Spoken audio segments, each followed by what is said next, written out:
Damos comienzo a un nuevo programa, Servidores de Dios. Quien te habla es Manuel Cornejo.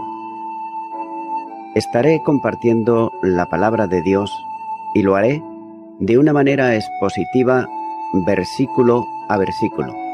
Y en esta ocasión será en la segunda carta a los Corintios, capítulo 11 y versículo 9, donde dice: Y cuando estaba entre vosotros y tuve necesidad, a ninguno fui carga, pues lo que me faltaba lo suplieron los hermanos que vinieron de Macedonia, y en todo me guardé, y me guardaré de seros gravoso. Comienza diciendo este versículo: y cuando estaba entre vosotros.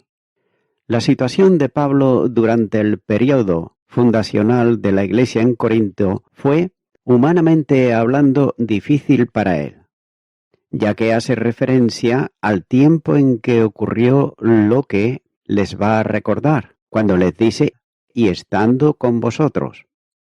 La presencia del apóstol en Corinto duró inicialmente 18 meses, y fue ese tiempo en el que se está refiriendo. Sigue diciendo este versículo: y tuve necesidad, a nadie fui carga, pues lo que me faltaba.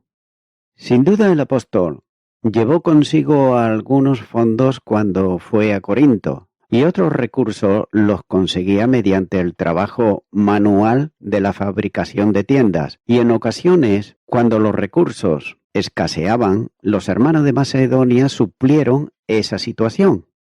Pero note que a pesar de todo estuvo en ocasiones necesitado de recursos financieros, y cuando eso ocurrió, continuó con su disposición de no recibir ofrendas de los corintios para evitar que sus enemigos usaran eso como medio de generar dudas sobre sus intenciones en la relación con la iglesia. Nótese por otro lado que Pablo está usando aquí el verbo que expresa la idea de ser carga, de modo que afirma lo que los corintios podían también testificar, que en los momentos en que pasó necesidad, él no fue una carga absolutamente para nadie. Sigue diciendo este versículo: la suplieron los hermanos que vinieron de Macedonia. Las necesidades suyas fueron suplidas por hermanos que vinieron de Macedonia en aquel tiempo. Y note que el verbo está aquí expresando la idea de suplir añadiendo, de modo que los macedonios suplían la necesidad del apóstol añadiendo sus recursos, ya que técnicamente no dependía de las iglesias en Macedonia en cuanto a la provisión de recursos en el ministerio, porque no había sido encomendado a esa labor por ellas. Sin embargo, la identificación de las iglesias en el periodo apostólico es bien evidente, ya que la obra misionera era reconocida por las congregaciones que acudían en apoyo de quienes estaban en la misión predicando el Evangelio, sin importarles si eran miembros de una determinada iglesia local. Sigue diciendo este versículo: y en todo me guardé, y me guardaré de seros gravoso. Lo que se había propuesto de no recibir ayuda de los corintios, el apóstol lo mantenía firmemente, recordándoles que se guardó siempre de no serles gravoso, y añade que seguiría guardándose en el futuro. En otro contexto, cuando se despedía de los creyentes y también de los líderes de la iglesia en Éfeso, en el puerto de Mileto, les recordaba esta norma de conducta y también el desinterés personal en relación consigo mismo, cuando dice, en Hechos de los Apóstoles, capítulo 20, y los versículos 34 y 35. Ante vosotros sabéis que para lo que me ha sido necesario a mí y a los que están conmigo, estas manos me han servido. En todo os he enseñado que, trabajando así, se debe de ayudar a los necesitados, y recordar las palabras del Señor Jesús, que dijo, más bienaventurado es dar que recibir. Del mismo modo, decía a los creyentes también de la iglesia en Tesalónica, porque os acordáis, hermanos, de nuestro trabajo y fatiga, como trabajando de noche y de día, para no ser gravosos a ninguno de vosotros, os predicamos el Evangelio de Dios. Primera de Tesalonicenses, capítulo 2, versículo 9. Y añadiría también, cuando les dijo, no comimos de balde el pan de nadie, sino que trabajamos con afán y fatiga día y noche, para no ser gravosos a ninguno de vosotros. Segunda carta de Tesalonicenses, capítulo 3 y versículo 8. Por otro lado, Oge escribe y dice que esta disposición del apóstol era especialmente necesaria en Corinto, y es que por eso le dice que en todas las cosas, no solo en las pecularias, sino en todo lo demás, me he guardado de ser una carga para nadie, y así seguiré haciéndolo. No aceptaría el apóstol nada que fuera por obligación, ya que estaba dispuesto a asumir con ellos una posición de total dependencia. No cabe duda de que estas palabras debieron de ser dolorosas para los fieles de Corinto, ya que no podrían interpretarlas más que como una falta de cariño o de confianza por parte de él. Asimismo, su determinación al respecto de cosa decidida. Fin de la cita de Auger. También anteriormente se consideró la responsabilidad de la Iglesia en el mantenimiento de quienes sirven a pleno tiempo, pero equilibradamente está aquí el otro aspecto que debe de tenerse también en cuenta, en este caso para el que ha sido llamado a ese ministerio. El siervo de Dios, en necesidad, no recurre a la Iglesia. Note que el apóstol dice, estaba entre vosotros y tuve necesidad. Sabe, por tanto, perfectamente quién le ha llamado a la obra. Por tanto, es él a quien recurre presentando su necesidad, ya que esperaba confiadamente en el Señor y recibe de él la provisión necesaria en el momento oportuno. Continúa ahora con el versículo 10, donde dice, por la verdad de Cristo que está en mí, que no se me impedirá esta mi gloria en las regiones de Acaya. Comienza diciendo este versículo, por la verdad de Cristo que está en mí. Es posible considerar esta frase como una fórmula de bajo juramento, ya que hay otras referencias semejantes en lo escrito del apóstol, como por ejemplo en Romanos, capítulo 9, versículo 1, y también en la primera carta a los Tesalonicenses, capítulo 2, versículo 10. Sin embargo, la expresión como juramento requería la presencia de la preposición por, que convertiría la oración en por la verdad de Cristo. La verdad de Cristo no puede ser otra cosa que el Evangelio, que presenta el plan de salvación realizado en Cristo. Esta verdad es para Pablo como un tesoro que no solo custodia inalterable, como señala el capítulo 4 y versículo 7, sino que debe extenderla según la comisión apostólica recibida del mismo Señor. Pero además la verdad es Cristo mismo, como dice el Evangelio de Juan, capítulo 14, versículo 6. Por tanto, no necesita utilizar un juramento para confirmar lo que dice, porque está viviendo a Cristo, que es verdad, y sus palabras no pueden ser sino verdaderas como las del Maestro. Sigue diciendo este versículo, que no me impedirá esta mi gloria en las regiones de Acaya. Por consiguiente, nadie le va a privar de predicar el Evangelio, que comprende también el ministerio de enseñanza a los corintios gratuitamente, es decir, sin recibir salario para no ser carga a nadie.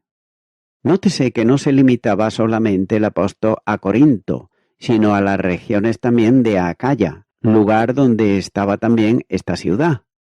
Es por eso que la influencia de Corinto alcanzaría, conforme al sistema misionero de Pablo, a todo el área geográfica, por lo que los enemigos eran los mismos y el comportamiento para evitar maledicencia era también el que había seguido hasta aquel momento. Es por eso que él afirma que nadie le arrebataría esa gloria de predicar de balde a Cristo. Continúa ahora con el versículo 11, donde dice: ¿por qué? ¿Por qué no os amo? Dios lo sabe. Comienza diciendo este versículo ¿por qué? Note que la evidencia del amor del apóstol queda de manifiesto en esta frase, construida con preguntas retóricas, ya que la primera sirve de neso con la que antecede, preguntando cuál era la razón para no recibir sustento de los corintios. ¿Acaso recogería la pregunta que estaba en la mente de algunos en la iglesia? ¿Por qué lo hace? Sigue diciendo este versículo: ¿por qué no os amo? El problema que a algunos de los adversarios del apóstol hiciesen creer a los corintios que si recibía recursos procedentes de los macedonios era porque los amaba más que a ellos. Con toda seguridad, los amigos de Pablo exigían ayuda económica a los corintios y le acusaba de aversión que el apóstol no hiciera lo mismo. Ellos consideraban que las ofrendas no eran simplemente un acto de comunión, sino un derecho que tenían los que enseñaban la palabra. De manera que, para que todos estuviesen igualados, querían que Pablo recibiese ofrenda de la iglesia como lo hacían ellos. Lo contrario era presentado como arrogancia y también falta de amor. Sigue diciendo este versículo: Dios lo sabe. Él no se para a argumentar si era verdad o no que los amaba. Simplemente apela a Dios, que conoce la realidad de su amor por ellos. La respuesta a la pregunta es simple cuando les dice: Dios lo sabe, ya que algunos en la iglesia podían dudar de lo que Pablo afirmase, y por otro lado, los falsos apóstoles, ellos se encargaban asiduamente de poner en duda lo que él decía. Por eso, no responde a la realidad del amor que tenía por los corintios, porque no le importaban los juicios humanos, sino lo que Dios conocía de él y sabía también la dimensión del amor que tenía por aquella iglesia. Continúa ahora con el versículo 12, donde dice: mas lo que hago lo haré aún, para quitar la ocasión a aquellos que la desean, a fin de que en aquello en que se glorían sean hallados semejantes a nosotros. Comienza diciendo este versículo: mas lo que hago lo haré aún. Notamos aquí la cláusula que pudiera resultar un tanto compleja, pero examinada oración a oración, resulta claro su significado, ya que es una referencia directa al versículo anterior. Pablo estaba negándose a recibir ningún recurso económico de la iglesia en Corinto, habiendo explicado las razones que le movían a esa posición. De manera que lo que estaba haciendo iba a continuar siendo su modo de comportamiento y por tanto no iba a variarlo en absoluto. Sigue diciendo este versículo: para quitar la ocasión a aquellos que la desean. La segunda oración complementa y amplía lo que dijo en el versículo anterior. Se mantiene firmemente en no recibir ayuda de los corintios para eliminar el pretexto que sus enemigos utilizaban en contra de él de buscar beneficios personales de la iglesia que había fundado. Y con esto desacreditaba las afirmaciones de sus acusadores. Continúa diciendo este versículo: a fin de que en aquello en que se glorían sean hallados semejantes a nosotros. Además, les impedían a los falsos apóstoles ponerse en igualdad con Pablo, porque, a diferencia de ellos, él no tomaría recursos de la Iglesia. Nótese que los adversarios suyos, ellos querían que recibiera donativo de los creyentes, porque de ese modo estaría en igualdad de condiciones que ellos, por lo que perderían sus argumentos. Pero realmente el objetivo no era tanto lo que los enemigos pudieran o dejaran de hacer, sino poner de manifiesto la pureza de sus propias acciones. De manera que si los falsos apóstoles querían ponerse ante los creyentes como superiores a Pablo, tendrían que comenzar por predicar gratuitamente el Evangelio como él lo estaba haciendo. El deseo de ellos, note que era que Pablo se igualase con ellos, rebajándolo a su nivel para poder, así, destruir mejor su apostolado. Continúa ahora con el versículo 13, donde dice: porque estos son falsos apóstoles, obreros fraudulentos que se disfrazan como apóstoles de Cristo. Comienza diciendo este versículo: porque estos son falsos apóstoles. En este versículo y en el siguiente, Pablo retrata a los falsos apóstoles, a los que hizo alusión anteriormente en el versículo 5. Los calificativos que le asigna son realmente graves y también marcan el carácter perverso de aquellos que venían en su propio nombre, falsificando por otro lado la condición de enviado por los apóstoles de Jerusalén. Note que en primer lugar les llama falsos apóstoles. Por tanto, no son apóstoles verdaderos, porque no han sido llamados al ministerio apostólico por Cristo y tampoco estaban predicando la verdad.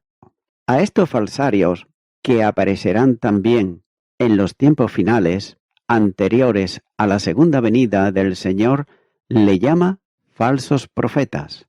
Mateo capítulo 7, versículo 15.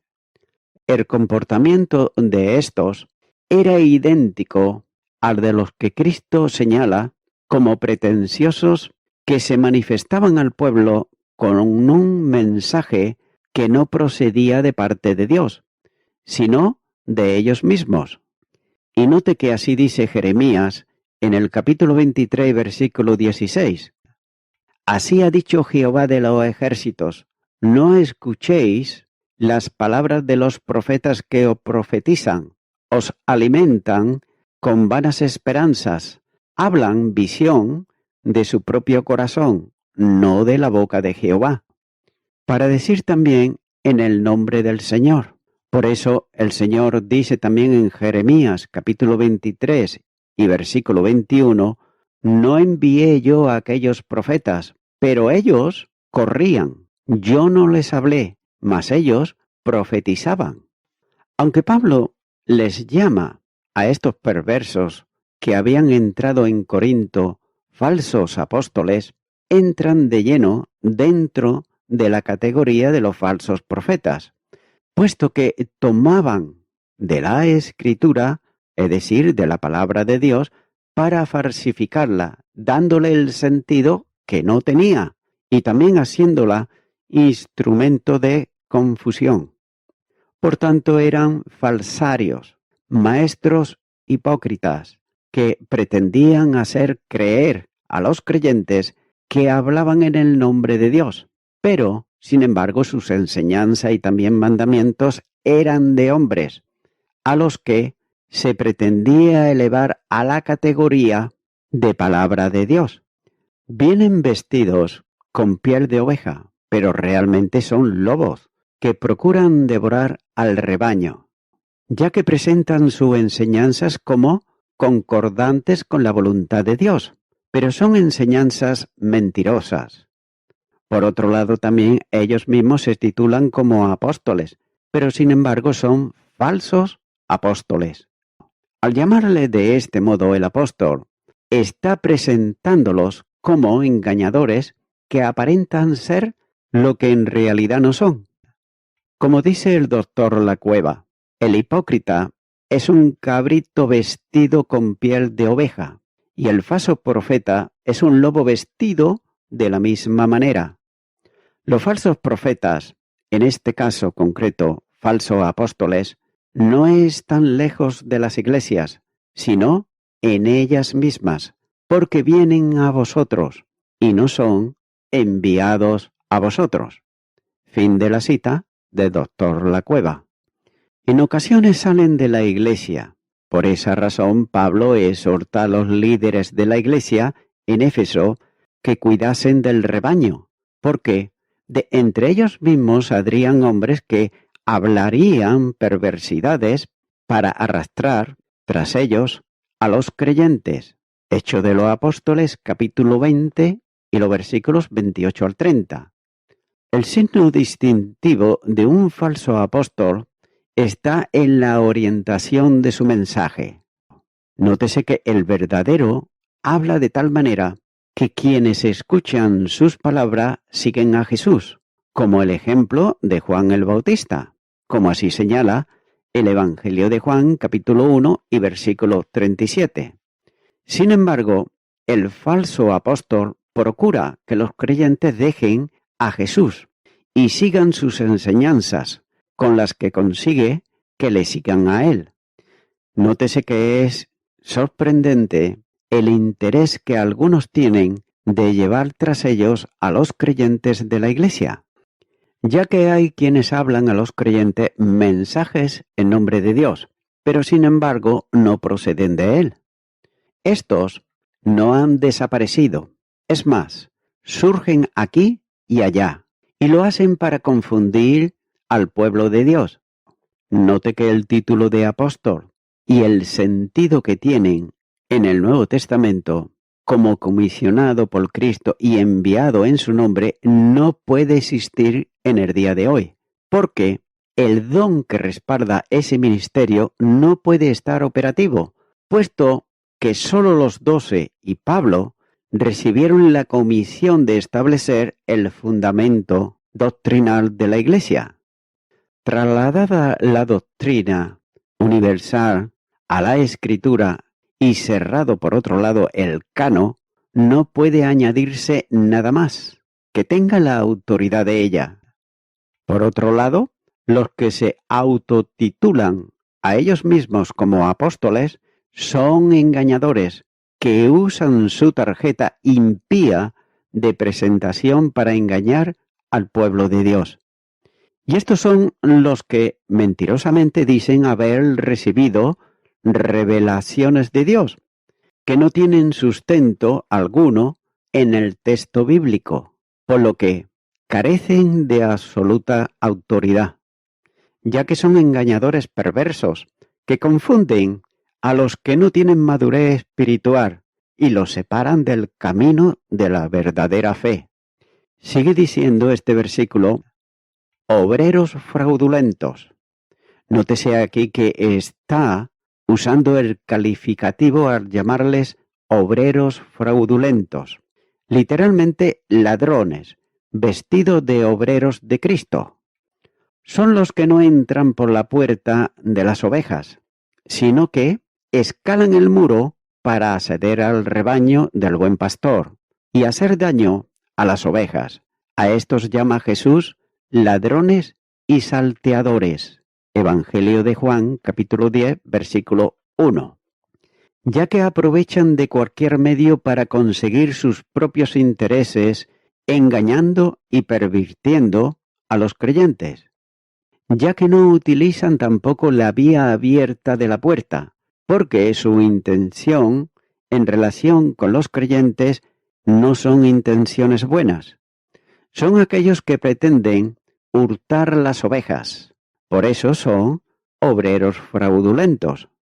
Solo el Señor es el verdadero y legítimo pastor, enviado por el Padre, y, mientras que Él da vida y vida en abundancia, otros, obreros fraudulentos, entran en medio del pueblo de Dios para matar y destruir.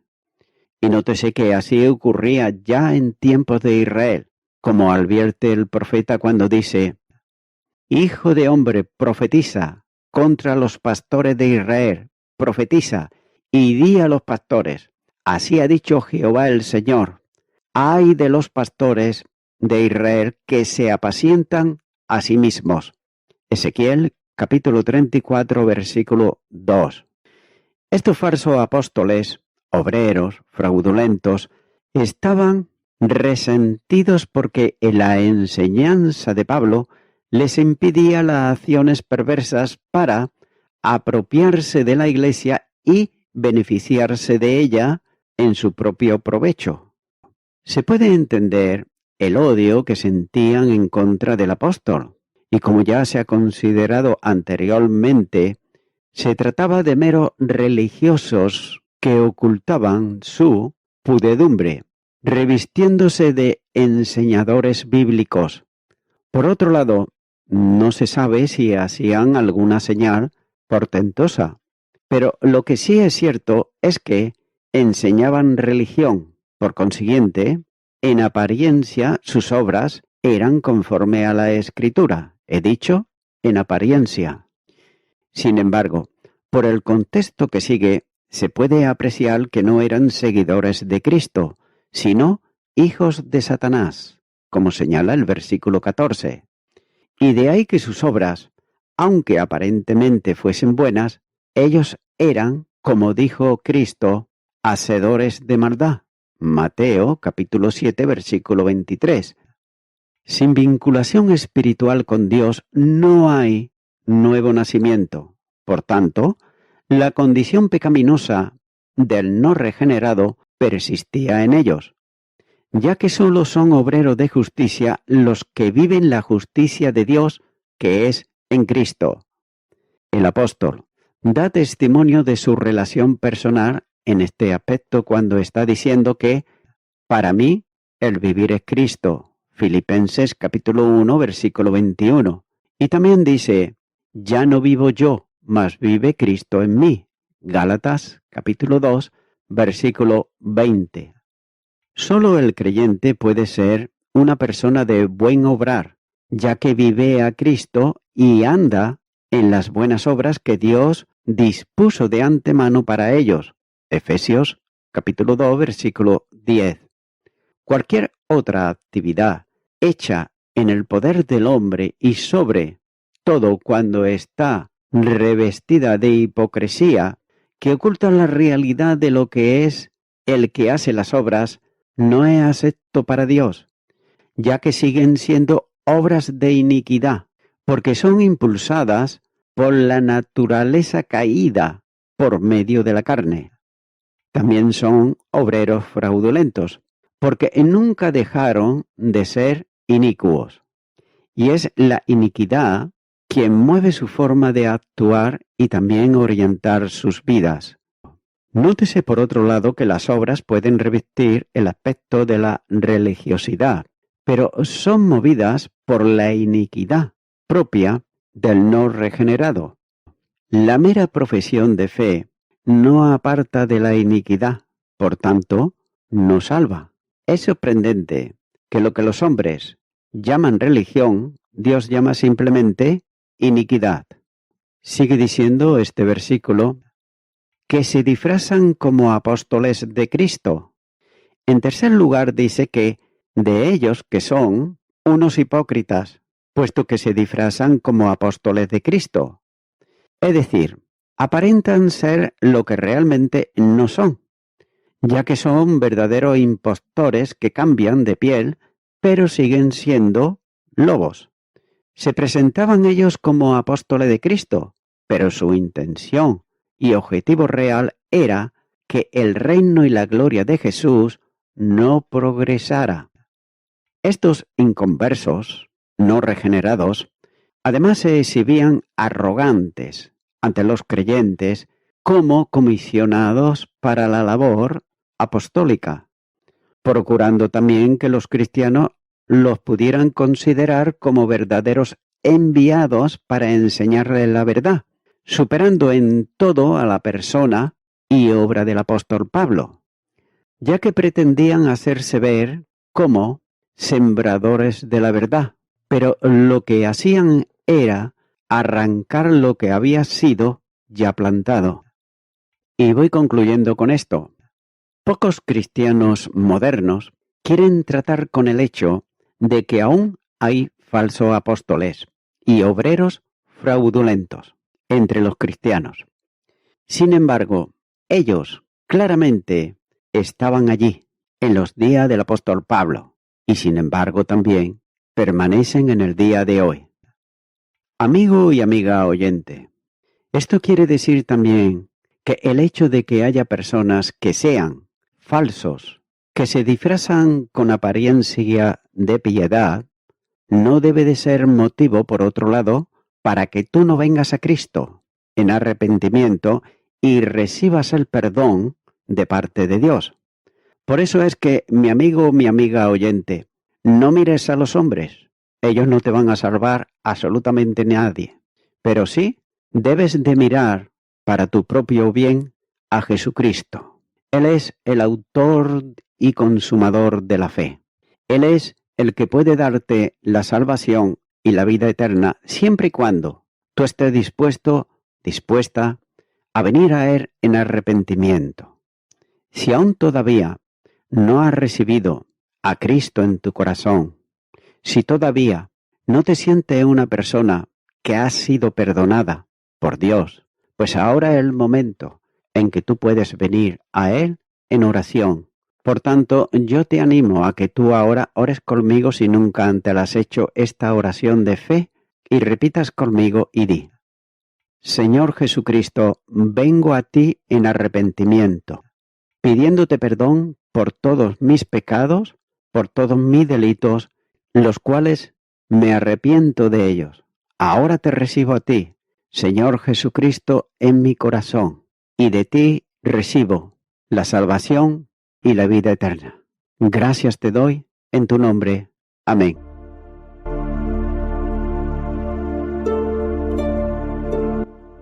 Amigo y amiga oyente, si tú has hecho esta oración de corazón, te recomiendo que comiences a orar a Dios, en primer lugar, en el nombre del Señor Jesucristo. Orar a Dios no es rezar, sino que es hablar con una persona. También te recomiendo que leas la palabra de Dios y lo hagas a diario. Comienza, por ejemplo, con el Nuevo Testamento.